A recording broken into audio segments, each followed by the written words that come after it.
In the previous episode, we learned about the New Testament codex found in different and various places, which is actually safe now in museums and universities. In this episode, we will be able to understand the Bible that we have today, which had gone a lot of version changes, and among that, the English versions have a long ancient history. By the beginning of AD 4, Christian religion have rooted firm in England. German tribes like Angles, which is known as Anglos, Saxon and the Juju tribe immigrated to Britain land. So the land of Angles or the land procured by the Angles were called as Angles or the Angles land, and later it became England or the English land. With no time, English language is developed with the mixture of Saxon, Norman and French languages. As a result, people started translating the Bible to English language, and some of the main versions of these English languages or English translations are Wycliffe Bible, Tyndale Bible, King James Version, which is actually very famous, American Standard Revised Version, and the Revised Standard Version, New International Version, which is more known as NIV. We do have New King James Version, which is my personal favorite, and a bunch of other versions which we will talk about in further. So in this episode we will be able to understand about Bible translation to English, which help us to know the divine purpose of God in bringing the word of God available to all the people across the world. So let's start with Wycliffe Bible. Wycliffe Bible was the first Bible which was being translated completely from Latin to English. John Wycliffe did this translation, and he was born in a rich family of England in between somewhere around 1320 to 1380. He completed the translation work in 1382.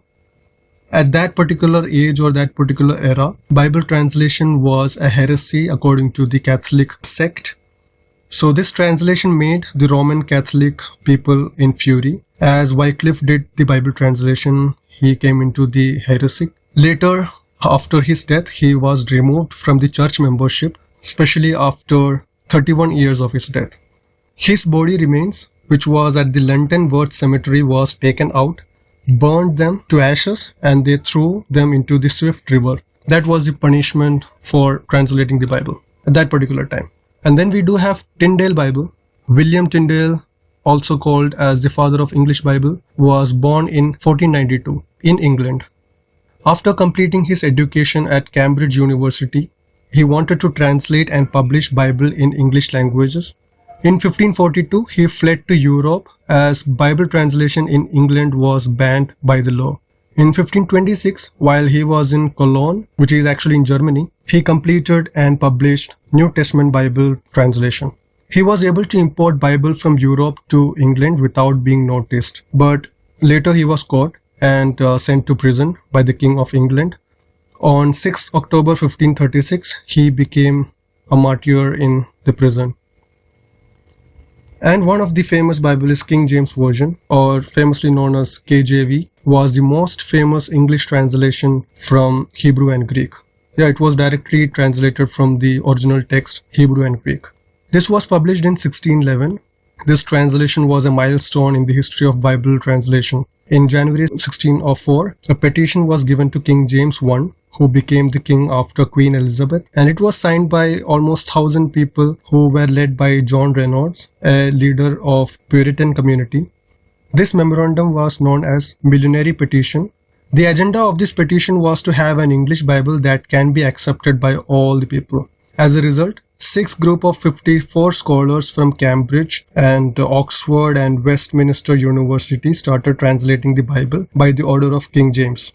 So it began by the King James I. By hard work in 1611, they gifted the Bible to the king. This was the result of an ardent labor of long 7 years. As the king gave testimonial to read the Bible in churches, this translation was also called as Authorized Version. This translation was done in 100% with the Hebrew and Greek text. Another famous biblical translation, or the current modern translation, is American Standard Revised Version. It is pretty much famous in the American continent and European continent. In 1901, American company published the revised version of the Bible and is named as ASRV, which is American Standard Revised Version. His translation was better in many aspects when comparing with the Bible translations published from England. And then we do have Revised Standard Version. This was formulated by 32 American Bible scholars. New Testament was published in 1946 and the Old Testament and New Testament later was published in 1952. The presentation style of this version is very simple. And another one of the famous current biblical translation is New International Version or NIV. NIV was translated and published under the guidelines and the guidance of New York Bible Society. This was a direct translation from Masoretic text and Greek text. New Testament was published in 1967 and the complete Bible was published in 1978. Another famous version is New King James Version, which is actually the revised version of the previous King James Version, which came into existence on year 1611. The fifth edition of New King James Version was published in 1975 with the help of more than 100 Bible scholars. This was done by translating the Bible directly from Hebrew and Greek text. The presentation style and the understandability of this version is much higher compared to the original King James Version. And some other famous versions are the Moffat Bible, which came into existence on 1913, New English Bible on 1961, Jerusalem Bible on 1966, and Good News Bible, which also came into existence on 1966. And then we do have New American Bible, which came into existence on 1970, Living Bible, which came into existence on 1972. In short, to work in Bible translation field is tedious and really hard. As a result of the hard work of many people and sacrifices, we have different versions right now. There are people even today who work in Bible translation, so we should pray for them. And also we should take our Bible, which is kept in the shelf for a long period of time, and read it. We should meditate on it every other day to get wisdom from it.